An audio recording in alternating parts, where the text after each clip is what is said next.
Good morning सभी साथियों को। आज की इस वीडियो में हम डिस्कस करने वाले हैं पेडागोजी से रिलेटेड इंपॉर्टेंट एमसीक्यूज। तो वीडियो के अंत तक बने रहिएगा। वीडियो को शुरू करते हैं एक मज़ेदार थॉट के साथ। यहाँ पे एक शायराना अंदाज में यहाँ पे इसको हम स्टार्ट करेंगे। तो अगर पसंद आए तो ज़रूर बताइएगा। जो फ़कीरी मिजाज रखते हैं, जो फ़कीरी मिजाज रखते हैं, ठोकरों में अपने ताज रखते हैं। जो फ़कीरी मिजाज रखते हैं, ठोकरों में अपने ताज रखते हैं। फिक्र नहीं होती उन्हें कल की, फिक्र नहीं होती उन्हें कल की। अपनी मुट्ठी में जो आज रखते हैं, अपनी मुट्ठी में जो आज रखते हैं। अगर आज आपने परिश्रम कर डाला, आज आपने मेहनत कर डाली, तो सफलता निश्चित ही आपके कदम चूमेगी। तो स्टार्ट करेंगे इस वीडियो को। और आपसे एक रिक्वेस्ट है, आपसे आपके भाई की एक ये हम्बल रिक्वेस्ट है, आप इसको मान के चलिए।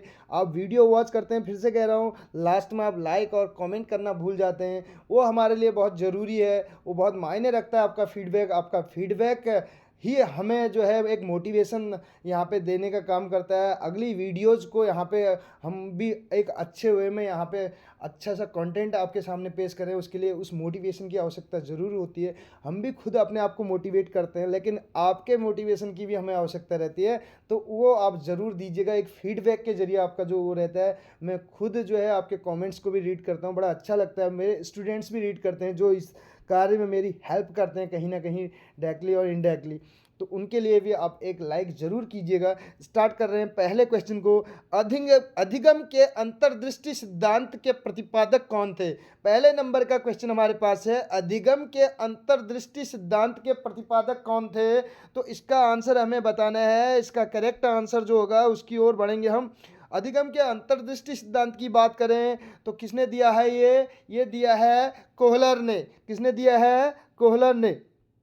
तो पहले का डी यहाँ पे आंसर जो है ऑप्शन नंबर डी इसका करेक्ट हो जाएगा। इसमें हम 30 क्वेश्चंस डिस्कस करने वाले हैं। एक मॉक टेस्ट है आपके लिए पेडागोजी का। और इसके अलावा English literature, NCERT English, grammar से रिलेटेड ऑलरेडी हमने वीडियोज़ बनाई हुई हैं। तो इस एक जो पेडागोजी से रिलेटेड यहाँ पे प्लेलिस्ट है, वो भी हम आपके लिए एक बनाने जा रहे हैं अलग से। तो उसको आप वॉच कीजिएगा। इसमें लगभग हमारी कोशिश ये रहेगी कि एग्ज़ाम से पहले पहले सारे टॉपिक्स को यहाँ पे कवर कर लें। और लिटरेचर से रिलेटेड ऑलरेडी हमने बनाई हुई है, जिसमें हमने उत्तराखंड एलटी लेक्चरर और एमपी टेट वाली जो सीरीज़ है उसको आप ज़रूर वॉच कीजिएगा। इसके अलावा ग्रामर से रिलेटेड वीडियोज़ बना रखे हैं। कुछ वीडियोज़ तो ऐसी हैं जिनमें 10 से 12 जो मेथड हैं जिन पे बेस्ड क्वेश्चन पूछे जाते हैं, वो भी हमने डिस्कस किए हुए हैं। तो उनको भी आप वॉच कर सकते हैं, अपने साथियों के साथ भी शेयर कर सकते हैं। दूसरे नंबर का क्वेश्चन है, कार्यात्मक प्रतिबद्धता सिद्धांत का मुख्य कारक निम्न में से कौन सा है? एक्सप्लेनेशन इसमें नहीं होगा क्योंकि 30 क्वेश्चन डिस्कस करने हैं। तो दूसरे नंबर का क्वेश्चन है, कार्यात्मक प्रतिबद्धता सिद्धांत में मुख्य कारक निम्न में से कौन सा है? जो कार्यात्मक प्रतिबद्धता का सिद्धांत है उसमें मुख्य कारक कौन सा है ये बताना है। आकृतिकरण, पुनर्बलन, बहिर्गमन और स्वतः आपूर्ति, 4 ऑप्शन है। करेक्ट आंसर बताना है इस क्वेश्चन का। इसका करेक्ट आंसर क्या हो जाएगा? करेक्ट आंसर की ओर बढ़ेंगे। सेकंड का करेक्ट आंसर हो जाएगा हमारा पुनर्बलन, बी ऑप्शन हो जाएगा, क्योंकि मुख्य कारक जो है पुनर्बलन है। रीइंफोर्समेंट, जिसको हमने इससे पहले भी डिस्कस किया था, रीइंफोर्समेंट बोलते हैं इंग्लिश में। क्या बोलते हैं इसको? इसको बोला जाता है रीइंफोर्समेंट बोला जाता है, इसको रीइंफोर्समेंट बोला जाता है। ठीक है, पुनर्बलन इसको बोला जाता है। और पुनर्बलन का सिद्धांत किसने दिया था? पुनर्बलन का सिद्धांत किसने दिया था? अगर ये क्वेश्चन बनता है पुनर्बलन का सिद्धांत, तो ये दिया था क्लार्क एल हल ने, C.L. हल ने दिया था। किसने दिया था? C.L. हल। ठीक। और ये C.L. हल किस में आ जाते हैं? ये आ जाते हैं व्यवहारवादी जो सिद्धांत दिया था, जिसमें व्यवहारवादियों की लिस्ट अगर हम बात करें, जिसमें पावलोव, स्किनर, थॉर्नडाइक, C.L. हल आ जाते हैं। इसके अलावा दूसरे हैं संज्ञानवादी, जिसमें गेस्टाल्ट की बात करें, या कोहलर का सूझ एवं अंतर्दृष्टि सिद्धांत, या कर्ट लेविन का क्षेत्र सिद्धांत, ये इसमें आ जाते हैं। और तीसरे टाइप का भी एक हमने जो डिस्कस किया था अधिगम के सिद्धांत वाले में, मानवतावादी सिद्धांत, जिसमें नीड थ्योरी यानी कि आवश्यकता पदानुक्रम का सिद्धांत है, अब्राहम मैस्लो का। कार्ल रोजर्स के सिद्धांत की बात करें, या अन्य जो उसमें हैं मेलकम करके हैं, या डेविड कोल्ब का है अनुभवजन्य सिद्धांत। तो ये बहुत सारे हैं, तो ये हमने डिस्कस किए हुए हैं, तो आप उस वीडियो को वॉच कर सकते हैं। नेक्स्ट क्वेश्चन की ओर बढ़ेंगे। थर्ड नंबर का क्वेश्चन हमारे पास है, निम्न में से आत्म संप्रत्यय की कौन सी विशेषता महत्वपूर्ण नहीं है? कौन सी विशेषता महत्वपूर्ण नहीं है आत्म संप्रत्यय की? तो इसमें ऑप्शन हमारे पास है 4 है। आत्म संप्रत्यय जो है व्यवस्थित होता है, विशिष्ट लक्ष्य होते हैं, बहुआयामी होता है, स्थायी होता है। 4 ऑप्शन है, करेक्ट आंसर बताना है। करेक्ट आंसर इस क्वेश्चन के क्या हो जाएगा? ऑप्शन नंबर बी हो जाएगा। आत्म संप्रत्यय की बात करें तो इसके लक्ष्य क्या होते हैं? विशिष्ट होते हैं, इसके विशिष्ट लक्ष्य होते हैं। ठीक है, आत्म संप्रत्यय के लक्ष्य कैसे होते हैं? विशिष्ट होते हैं। ये महत्वपूर्ण नहीं है, ये इसकी विशेषता नहीं है बोला जा रहा है। ठीक है, कौन सा नहीं है पूछा जा रहा है क्वेश्चन में। तो संप्रत्यय व्यवस्थित होता है, बहुआयामी होता है, स्थायी होता है, लेकिन जो इसके विशिष्ट लक्ष्य होते हैं, जो ये ऑप्शन है, ये इसकी विशेषता नहीं है। नेक्स्ट क्वेश्चन की ओर बढ़ेंगे। क्वेश्चन नंबर 4 आप देख सकते हैं। 4 नंबर का क्वेश्चन है, वह सिद्धांत जिसमें किसी समस्या के तात्कालिक समाधान को प्रमुखता दी जाती है। समस्या के तात्कालिक समाधान को, तो कौन सा सिद्धांत कहलाएगा वो बताना है। 4 ऑप्शन है और करेक्ट आंसर की ओर बढ़ेंगे। करेक्ट आंसर क्या हो जाएगा इसका? सूझ का। सूझ यानी कि सूझ अंतर्दृष्टि का सिद्धांत। और सूझ अंतर्दृष्टि की बात करें तो संज्ञानवादियों में आ जाता है। और संज्ञानवादी क्या बोलते हैं? ये बोलते हैं अधिगम जो है यंत्रवत नहीं होता है। अधिगम बोलते हैं ये केवल मनुष्य कर सकता है इनके अनुसार, क्योंकि संज्ञान की बात की जाती है तो मनुष्य कर सकता है। हमने आपको रॉबर्ट गेने वाला सिद्धांत भी बताया था, अष्ट सोपान की सिद्धांत, उसमें भी हमने डिस्कस किया था। जो अधिगम की बात आती है, अगर संज्ञान की बात आती है तो सिर्फ मनुष्य कर सकता है। और ये कहते हैं अधिगम क्या है? समस्या समाधान की योग्यता को बोलते हैं। ठीक है, नेक्स्ट क्वेश्चन की ओर बढ़ेंगे। अगला क्वेश्चन है, अब समस्या समाधान क्या है देखिए। तात्कालिक समाधान की बात कर रहे हैं ये। अगर इसी में हम बात करें, इसमें 2 तरीके से कभी भी मानव चिंतन कब स्टार्ट होता है? चिंतन स्टार्ट करने के लिए पहली चीज़ हमें क्या चाहिए होती है? समस्या। समस्या का होना ज़रूरी है। जब समस्या होगी तब जाके ही चिंतन स्टार्ट होगा। और उसका अंतिम स्तर क्या है? समाधान। देखिए, समस्या का समाधान, और ये भी किसके द्वारा पॉसिबल है? चिंतन के द्वारा ही ये पॉसिबल है। नेक्स्ट क्वेश्चन देखिए, क्वेश्चन नंबर 5 है, अधिगम के संबंध में कौन उपयुक्त नहीं है? अधिगम के संबंध में अगर बात करें तो कौन सा उपयुक्त नहीं है, ये पूछा जा रहा है। 4 ऑप्शन हमें दिए गए हैं और हमें करेक्ट आंसर बताना है इस क्वेश्चन का। हम बढ़ेंगे करेक्ट आंसर की ओर इस क्वेश्चन के। तो अधिगम की अगर बात करें तो अधिगम पर परिपक्वता का प्रभाव नहीं पड़ता, ये ऑप्शन इसमें उपयुक्त नहीं है। अगर बात करें, हमने परिपक्वता के बारे में बात की थी, परिपक्वता से रिलेटेड वीडियो भी बना रखी है। तो अधिगम में अगर बात करें तो परिपक्वता का असर देखने को मिलता है। अधिगम जो है, हमने बोला था कि परिपक्वता को प्रभावित करता है। अधिगम को प्रभावित करता है, सॉरी, यहाँ पे थोड़ा सा उल्टा बोल गए हम। जो अधिगम है उसको प्रभावित करता है कौन? परिपक्वता। मेच्योरिटी जो है, परिपक्वता अधिगम को प्रभावित करती है, लेकिन परिपक्वता के द्वारा जो प्राप्त ज्ञान है वो अधिगम की श्रेणी में नहीं आता है। ये हमने डिस्कस भी किया था। ज्ञान जो अधिगम कहलाता है वो किसके द्वारा? अनुभव, प्रशिक्षण और अभ्यास। अभ्यास, अनुभव और प्रशिक्षण के द्वारा जो अपेक्षाकृत जो ज्ञान, जो हमारे व्यवहार में परिवर्तन आता है, उसको अधिगम कहते हैं। ये हमने उसमें डिस्कस किया था। परिपक्वता जो है अधिगम को प्रभावित करता है, लेकिन परिपक्वता के द्वारा प्राप्त ज्ञान अधिगम की कैटेगरी में नहीं आता है। ये हमने डिस्कस किया था कि अधिगम की कैटेगरी में कौन सा ज्ञान आएगा, कौन सा नहीं आएगा। उस वीडियो को आप वॉच कर सकते हैं अगर आपने वॉच नहीं किए तो। क्वेश्चन नंबर 6 है, देखिए, अभिप्रेरणा और समस्या समाधान में है। अभिप्रेरणा और समस्या समाधान में क्या चीज़ है? इसमें 4 ऑप्शन है और इसका भी हमें करेक्ट आंसर बताना है। ऑप्शंस जो है आप देख सकते हैं, तो हम सीधे आंसर की ओर बढ़ेंगे। इसमें इसका करेक्ट आंसर क्या हो जाएगा? अभिप्रेरणा और समस्या समाधान में क्या होता है? सकारात्मक संबंध होता है। जब देखिए समस्या होगी, समस्या का समाधान खोजते समय मैंने जैसे बोला कि मोटिवेशन की आवश्यकता होती है। किसी भी कार्य को अगर लंबे समय तक आप करना चाहते हैं तो उसमें कितने आप मोटिवेटेड हैं ये ज़रूर देखने में, ये आपको उस कार्य को अंजाम तक पहुंचाने में, यानी कि लक्ष्य प्राप्त करने में हेल्प करेगा। क्योंकि कभी कभार ये होता है, जैसे आप प्रिपरेशन कर रहे होंगे, जैसे बहुत से साथियों के मैं कमेंट्स भी रीड कर रहा था कि सर एग्ज़ाम कब है, क्योंकि कहीं ना कहीं पढ़ने का मन नहीं कर रहा है, कि एग्ज़ाम का कुछ अभी पता नहीं है, तो इस वजह से पढ़ने के लिए अगर बैठ भी रहे हैं तो कहीं ना कहीं डिमोटिवेटेड फील कर रहे हैं। तो वहाँ पे कहीं ना कहीं मोटिवेशन की आवश्यकता ज़रूरी है। अगर वही चीज़ वो अगर उस चीज़ को कंटिन्यू नहीं कर पाएंगे तो यहीं पे कहीं ना कहीं पठार आ जाएगा। अधिगम का जो पठार बोलते हैं ना, यही चीज़ कुछ लोगों के साथ क्या होता है, शुरुआत में तैयारी बहुत अच्छी होती है, लेकिन बीच में जब वैकेंसीज़ का अगर बात करें तो वैकेंसीज़ के बारे में जब वो सोचते हैं तो इस तरीके से उनको अगर निगेटिविटी आती है तो उस टाइम पे थोड़ा सा अधिगम में कहीं ना कहीं गिरावट आती है और कुछ साथी क्या करते हैं, जो स्टार्टिंग में बिल्कुल हल्के चलते हैं, लास्ट टाइम में एकदम एक्सेलरेट कर देते हैं, तो वही कहीं ना कहीं सिलेक्शन पाते हैं फिर इस टाइम में। तो ये मोटिवेशन बहुत ज़रूरी है किसी भी चीज़ के समस्या समाधान में। तो दोनों में सकारात्मक पॉजिटिव कोरिलेशन होगा, यहाँ पे सहसंबंध होगा। सृजनात्मकता का मापन करने के लिए कोई वाचिक परीक्षण नहीं है। सृजनात्मकता अगर बात करें, क्रिएटिविटी का अगर परीक्षण करना हो तो मापन करना हो तो वाचिक परीक्षण नहीं है बोल रहा है, तो कौन सा नहीं है? निरक्षर, बच्चे, प्रौढ़ या शिक्षित व्यक्ति, कौन सा नहीं है? Question number 7। तो इसके करेक्ट आंसर की बात करें तो इसमें इलिटरेट हो जाएगा, इलिटरेट, ठीक है, निरक्षर, जिनको अक्षरों का ज्ञान नहीं है, कहने का मतलब निरक्षर।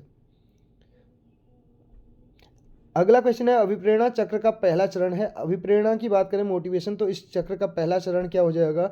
इस चक्र का जो पहला चरण होता है, हमने अभी बताया था, समस्या का होना जरूरी है, ठीक है। मोटिवेशन कब मिलेगा आपको, कोई मोटिवेट कब करेगा? जब आपके सामने क्या होगी, प्रॉब्लम होगी, समस्या होगी, आवश्यकता होगी, किसी चीज़ की ज़रूरत होगी, जॉब की आवश्यकता है तो उसकी प्रिपरेशन करेंगे, उस दौरान ही मोटिवेशन चाहिए होगा। तो आवश्यकता का होना जरूरी है, तो पहला चरण आवश्यकता हो जाएगा।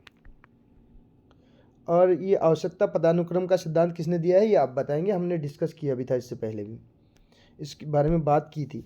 पावलोव के प्रयोग में यूसीएस क्या है? यूसीएस अनकंडीशनल स्टिमुलस जिसको बोलते हैं। अनकंडीशनल स्टिमुलस क्या है? कंडीशनल आपको पता है, भोजन आना, लार टपकना। दूसरी टाइम क्या होता है, भोजन को हटा दिया जाता है, फिर उसके बाद बेल बजाई जाती है तो लार नहीं टपकती है। तीसरी बार जब बेल भी बजाई जाती है और भोजन भी आता है, तो कहीं ना कहीं क्या हो जाता है, बैल के साथ उसका संबंध स्थापित हो जाना, ठीक है। तो इसमें ये बोल रहा है भोजन क्या है, कह रहा है पावलोव के उसमें प्रयोग में भोजन क्या है, सॉरी यूसीएस क्या है। तो हमने इसका करेक्ट आंसर पहले ही दे दिया, इसका करेक्ट आंसर क्या हो जाएगा, भोजन हो जाएगा। भोजन जो है यूसीएस है, ठीक है, भोजन जो है यूसीएस है। और पावलोव ने अपना प्रयोग किस पे किया था, आप बताएंगे।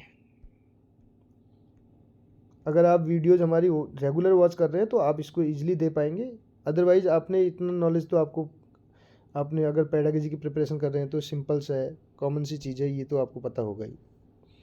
नेक्स्ट क्वेश्चन है, निम्नलिखित में से कौन सा नियम थॉर्नडाइक द्वारा नहीं दिया गया? थॉर्नडाइक के द्वारा कौन सा नहीं दिया गया?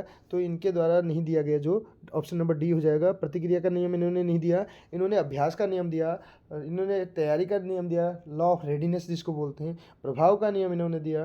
ये 3 इनके मुख्य नियम हैं। 5 इन्होंने गौड़ नियम दिए थे, 5 इन्होंने क्या दिए थे, गौड़ नियम दिए थे। मुख्य नियम अभ्यास, प्रभाव और तत्परता हो गया। प्रभाव का नियम को ही परिणाम का नियम भी कहा जाता है। और बात करें जो सहायक नियम थे, गौड़ नियम थे, उसमें बहुक्रिया, आंशिक मनोवृत्ति से सादृश्य साहचर्य संबंध स्थापित किया, हमने ऐसे बताया भी था शॉर्ट ट्रिक। तो बहुक्रिया, आंशिक क्रिया का नियम, मनोवृत्ति का नियम, सादृश्यता का नियम और साहचर्यात्मक नियम करके ऐसे इनके जो है सहायक नियम दिए थे। थॉर्नडाइक की बात चल रही है। थॉर्नडाइक को प्रथम पशु मनोवैज्ञानिक भी कहा जाता है। इसके अलावा बात करें, प्रथम शैक्षिक मनोवैज्ञानिक भी कहा जाता है। क्यों कहा जाता है प्रथम शैक्षिक मनोवैज्ञानिक? क्योंकि इन्होंने सीखने के सर्वप्रथम नियम दिए थे, सीखने के जो नियम दिए थे सर्वप्रथम इन्होंने दिए थे। और इनको ही प्रकार्यवादी संप्रदाय का जनक भी कहा जाता है। नेक्स्ट क्वेश्चन आप देख सकते हैं, शारीरिक गुणों के कारण व्यक्तित्व का वर्गीकरण किसके द्वारा किया गया? शारीरिक गुणों के आधार पर अगर कहें बात, तो किसने जो है वर्गीकरण किया था शारीरिक गुणों के आधार पे? तो 4 ऑप्शन है और क्रेस्मर जो है इसका करेक्ट आंसर हो जाएगा। नेक्स्ट क्वेश्चन की ओर बढ़ेंगे। व्यक्तित्व, पर्सनैलिटी से संबंधित पर्सोना, मुखौटा, हमने ये भी डिस्कस किया था। इससे रिलेटेड भी आपको एमसीक्यू यहाँ जल्द ही देखने को मिलेंगे। चैनल पे नए हैं तो चैनल को सब्सक्राइब कर सकते हैं अगर आपको लग रहा है कि आपके लिए जो है बेनिफिशियल है, यहाँ पे कंटेंट प्रोवाइड किया जा रहा है। पुरुषों में जो हार्मोन पाया जाता है वो कौन सा पाया जाता है? ये क्वेश्चन हमने ऑलरेडी डिस्कस किया है। तो इसमें दोनों टाइप के हार्मोन पाए जाते हैं, इसमें एंड्रोजेंस और एस्ट्रोजेंस दोनों ही टाइप के हार्मोन्स पाए जाते हैं। ऑप्शन नंबर सी करेक्ट हो जाएगा। नेक्स्ट क्वेश्चन आप देख सकते हैं, प्राचीन अनुबंधन खोजा गया था। प्राचीन अनुबंधन जो है क्लासिकल कंडीशनिंग की अगर बात की जाए तो खोजा गया था, किसके द्वारा खोजा गया था? ये ऑप्शन नंबर सी हो जाएगा, पावलोव के द्वारा, इवान पावलोव करके है, ठीक। नेक्स्ट देखिए, स्पीयरमैन द्वारा बुद्धि सिद्धांत में बुद्धि के कारक बताए गए हैं। तो अगर बुद्धि सिद्धांत की बात करें तो स्पीयरमैन ने कितने कारक बताए थे? इन्होंने इसमें अगर क्वेश्चन की बात करें तो इसमें इन्होंने द्विकारक भी बताया था, 3 कारक भी बताया था। द्विकारक में अगर बात करें तो द्विकारक में इन्होंने दो, एक तो जनरल फैक्टर बताया था, एक स्पेसिफिक फैक्टर बताया था। जनरल फैक्टर को ये बोलते हैं, ये जनरल फैक्टर क्या है, ये जन्मजात है। ये क्या है, जन्मजात है, इनबोर्न है, ठीक है, जन्मजात है। ये जन्मजात बुद्धि का ये बोलते हैं, ये जन्मजात प्राप्त, ये जो जनरल फैक्टर है इसमें ये कहते हैं कि ये जन्मजात होता है, ठीक है, ये बुद्धि जो है जन्मजात रहती है। लेकिन जो अगर स्पेसिफिक की बात करें तो ये कहते हैं ये अर्जित है, अर्जित है।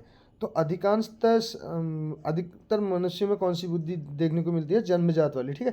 लेकिन अर्जित जो है, इसको अर्जित कर रहा है, इसका मतलब कहीं ना कहीं वो हासिल कर रहा है इसको, तो ये स्पेशल फैक्टर में आ जाते हैं। द्वि और त्रिकारक इन्होंने दोनों दे रखे हैं। और यहीं पे अगर एक क्वेश्चन और डिस्कस करें तो थॉर्नडाइक ने दिया था, थॉर्नडाइक ने बुद्धि के कितने 3 प्रकार बताए थे। एक बताया था अमूर्त, दूसरा बताया था मूर्त, तीसरा बताया था इन्होंने सामाजिक बुद्धि। मूर्त, अमूर्त और सामाजिक। और मूर्त को ही यांत्रिक बुद्धि कहते हैं। ये क्या कहते हैं, मूर्त को ही यांत्रिक बुद्धि भी इन्होंने कह रखा है, मूर्त को, ठीक। किसकी बात चल रही है यहाँ पे, बात चल रही है थॉर्नडाइक की। थॉर्नडाइक की बहू भी आपने सुना होगा। तो इस टाइप से बहुकारक। नेक्स्ट क्वेश्चन है एनसीएफ की अगर बात करें, एनसीएफ 2005 का प्रस्ताव है कि मूल्यांकन प्रणाली आधारित होनी चाहिए। किस पे आधारित होनी चाहिए मूल्यांकन प्रणाली, तो ऑप्शन हमारे पास इसमें 4 हैं और करेक्ट आंसर जो है इस क्वेश्चन का क्या हो जाएगा वो हमें बताना है। इस क्वेश्चन के करेक्ट आंसर की ओर बढ़ेंगे तो इसका जो करेक्ट आंसर होगा क्या होना चाहिए, ग्रेड होना चाहिए। बी ऑप्शन करेक्ट हो जाएगा, ग्रेड। एनसीएफ 2005 यानी कि बात करें एनसीएफ क्या है, national curriculum framework, national curriculum framework 2005, NCF 2005। यहाँ पे टीचर को भी एक फैसिलिटेटर बताया गया है, सुविधादाता। टीचर को कुछ पढ़ाने की ज़रूरत नहीं है, फैसिलिटेट करना है। Where there the learners are facing problems, जहाँ कहीं पे लर्नर को दिक्कत आए तो वहाँ पे फैसिलिटेट करना है उसको, वहाँ पे उसको एक उसका मार्गदर्शन करना है। एक बालक सामाजिक रूप से पूर्णतः विकसित माना जाएगा यदि वह, सामाजिक रूप से किसको जो है विकसित माना जाएगा, इसमें ये पूछा जा रहा है। जब वो क्या होगा, तो समाज में विभिन्न प्रकार के व्यक्तियों के साथ जो है किस प्रकार व्यवहार करना चाहिए जानता हो या जानती हो, तब जाके उसको क्या माना जाएगा, पूर्णतः सामाजिक माना जाएगा। करेक्ट आंसर हो जाएगा। नेक्स्ट क्वेश्चन की ओर बढ़ेंगे। अगला क्वेश्चन है मानसिक विकास का संबंध नहीं है। मानसिक विकास का संबंध किससे नहीं है ये पूछा जा रहा है। तो 4 ऑप्शन हमारे पास हैं, इसमें हमें करेक्ट आंसर बताना है। तो शिक्षार्थी के वजन एवं ऊंचाई से इसका कोई मतलब नहीं होता है मानसिक विकास का, ठीक है।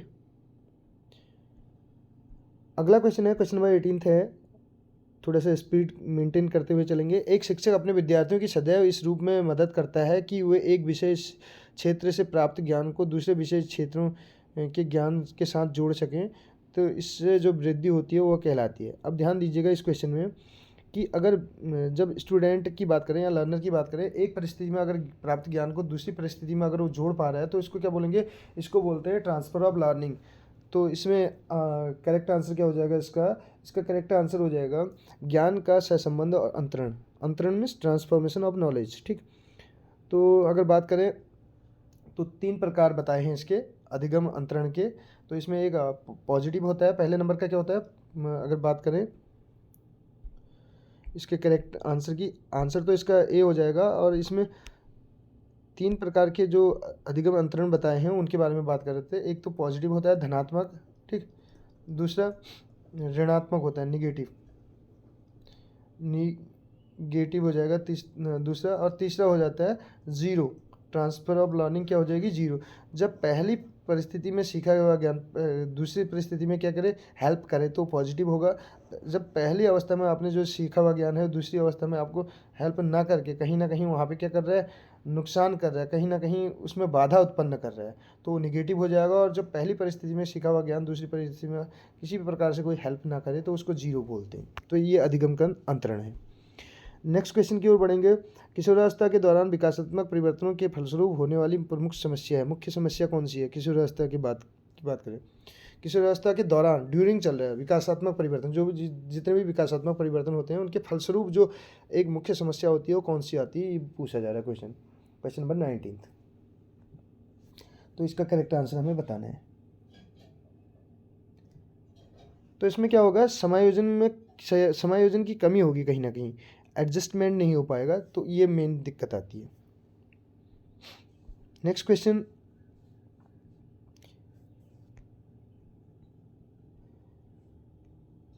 किसने किशोरावस्था को संघर्ष, तनाव और तूफान की अवस्था कह रखा है, ये आप बताएंगे। बहुत ही इजी क्वेश्चन है आपके लिए, ठीक।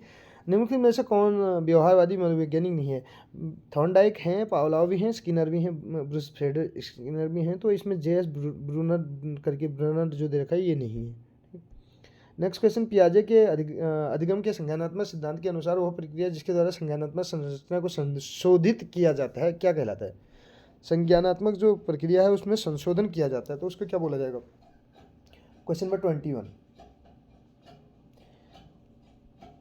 तो इसका जो करेक्ट आंसर हो जाएगा वो समावेशन हो जाएगा। समावेशन, संशोधित किया जाएगा तो कुछ चीज़ों को मतलब उसमें इम्प्रूवमेंट लाया जा रहा है, समावेश किया जा रहा है, कहीं ना कहीं उसमें इंक्लूड किया जा रहा है नई चीज़ों को भी, ठीक है। अगर कुछ कहीं पे संशोधन की आवश्यकता है तो समावेश करना बोलते हैं। जैसे इंक्लूसिव, आपने इंक्लूसिव और एक्सक्लूसिव एजुकेशन वाला पढ़ा होगा। इंक्लूसिव एजुकेशन की बात की जाती है समावेशी शिक्षा की, ठीक है। तो समावेशन वहीं से बन रहा है वर्ड। शिक्षक का असहानुभूतिपूर्ण तथा कठोर दृष्टिकोण प्रभावित करता है। किसको प्रभावित करेगा ये असहानुभूति या कठोर दृष्टिकोण? स्वास्थ्य को, समायोजन को, गृह कार्य को या रुचि को? गृह कार्य बोलेंगे इसको, गृह कार्य नहीं बोलेंगे, गृह कार्य, ठीक। तो कौन सा इसमें करेक्ट हो जाएगा ये बताना है हमें। इसका करेक्ट आंसर की अगर बात करें तो कठोर अगर दृष्टिकोण है, असहानुभूतिपूर्ण है, तो कहीं ना कहीं वो स्वास्थ्य को प्रभावित करेगा, ठीक है। हेल्थ को प्रभावित करेगा, कहीं ना कहीं उसकी वजह से कुछ निगेटिविटी या टेंशन वगैरह क्रिएट होगी, तो उससे कहीं ना कहीं स्वास्थ्य खराब होगा। सोचने के लिए जब इंसान मजबूर होगा तो कहीं ना कहीं स्वास्थ्य उसका उससे प्रभावित होगा। भावात्मक बुद्धि का परिभाषिक शब्द देने वाले विद्वान है। भावात्मक जो बुद्धि है उसका परिभाषिक शब्द जो दिया था वो किस विद्वान ने दिया था ये पूछा जा रहा है। तो इसका अगर करेक्ट आंसर की बात करें तो डेनियल गोलमैन हो जाएगा, ए ऑप्शन करेक्ट होगा। जिस प्रक्रिया से व्यक्ति मानव कल्याण के लिए परस्पर निर्भर होकर व्यवहार करना सीखता है वो प्रक्रिया है। ऐसी प्रक्रिया जिससे मानव कल्याण के लिए परस्पर निर्भर होकर मानव कल्याण पर पूरी तरह जो है डिपेंड होकर व्यवहार करना सीखता है, तो वो प्रक्रिया क्या कहलाती है? तो ऐसी प्रक्रिया क्या कहलाएगी? इसके करेक्ट आंसर की ओर बढ़ेंगे तो इस टाइप की प्रक्रिया कहलाती है समाजीकरण, सोशलाइजेशन बोला जाता है इसको, ठीक है। नेक्स्ट क्वेश्चन है 25 नंबर का क्वेश्चन, आप देख सकते हैं। एक विद्यार्थी अपने समकक्ष व्यक्तियों के समूह के प्रति आक्रामक व्यवहार करता है। एक विद्यार्थी जो है अपने जो समकक्ष व्यक्ति हैं उनके समूह के साथ आक्रामक यानी कि व्यवहार करता है, एग्रेसिव बिहेवियर शो करता है और विद्यालय के मानदंडों को नहीं मानता है, विद्यालय के जितने भी मानदंड हैं उनको भी फॉलो नहीं करता है। इस विद्यार्थी को जिस सहायता की आवश्यकता है वो क्या है? किस टाइप की सहायता की आवश्यकता है, किस टाइप की इसको आवश्यकता है? मनोगत्यात्मक है, भावात्मक है, उच्च स्तरीय चिंतन कौशल है या संज्ञानात्मक है? तो कहीं ना कहीं इसमें अगर बात करें तो क्वेश्चन नंबर 25 का आंसर क्या हो जाएगा इसका ये बताना है हमें। इस क्वेश्चन का करेक्ट आंसर हो जाएगा ऑप्शन नंबर बी, इसका करेक्ट हो जाएगा। भावात्मक क्षेत्र में इसको कहीं ना कहीं सहायता की आवश्यकता है। कहीं ना कहीं इसके भाव जो है बिगड़ रहे हैं, मानदंड नहीं मान रहा है, व्यवहार इसका हो रहा है, तो भावनाओं पे जो है कंट्रोल नहीं हो पा रहा है, ठीक है। तो भावात्मक क्षेत्र से आएगा। एनसीएफ की अगर बात करें, नेशनल करिकुलम फ्रेमवर्क 2005 की, तो इसमें पूछा जा रहा है नेशनल स्टीयरिंग कमेटी के जो अध्यक्ष थे ये कौन थे, ये पूछा जा रहा है। तो इसका आंसर हमें बताना है। और इसके आपको पता है इसमें अगर बात करें तो इस क्वेश्चन में ऑप्शन हमारे पास 4 हैं। मैं थोड़ा सा इस क्वेश्चन को आपको यहाँ पे स्क्रीन में नहीं आ पा रहा है, 2 सेक्शन में डिवाइड हो गई है। तो इसमें प्रोफेसर यशपाल हो जाएगा, इसका करेक्ट आंसर क्या हो जाएगा? सी ऑप्शन हो जाएगा। क्वेश्चन नंबर 27 आप देख सकते हैं, आपके सामने है 27 नंबर का। एनसीएफ 2005 के अनुसार 10वीं और 12वीं के छात्रों के लिए कुल गृह कार्य के समय सिफारिश है। तो कितना समय इनको होमवर्क के लिए, होम असाइनमेंट जो दिया जाता है उसके लिए है, फिक्स है कितना टाइम, तो उसकी बात की जा रही है। तो इसमें अगर बात करें तो 2 घंटे का है। प्रतिदिन कितने घंटे? 2 घंटे का। 28 नंबर का क्वेश्चन है, गेस्टाल्ट स्कूल के संस्थापक। गेस्टाल्ट की बात करें, ठीक, गेस्टाल्ट का मतलब होता है संपूर्ण से होता है, समस्त से होता है, ठीक। होल की बात करते हैं तो वर्दाइमर, कोहलर, कोपका और लेविन 4 हैं, तो वर्दाइमर इसका करेक्ट आंसर हो जाएगा। गेस्टाल्ट स्कूल के संस्थापक कौन है? वर्दाइमर करके हैं। बुद्धि का बहुकारक सिद्धांत किसने दिया? ये पूछा जा रहा है, 4 ऑप्शन है। और बुद्धि का बहुकारक सिद्धांत किसने दिया था? ये हम ऑलरेडी बात कर चुके हैं इसकी। तो ये इसमें से अगर बात करें, ये 4 ऑप्शन हमारे पास हैं, जिसमें हमारे पास क्या है, थॉमसन है, गिलफोर्ड है, और इसके अलावा स्पीयरमैन है और गार्डनर है। तो इसमें अगर करेक्ट आंसर की बात करें तो इसका करेक्ट आंसर हो जाएगा थॉर्नडाइक हो जाएगा।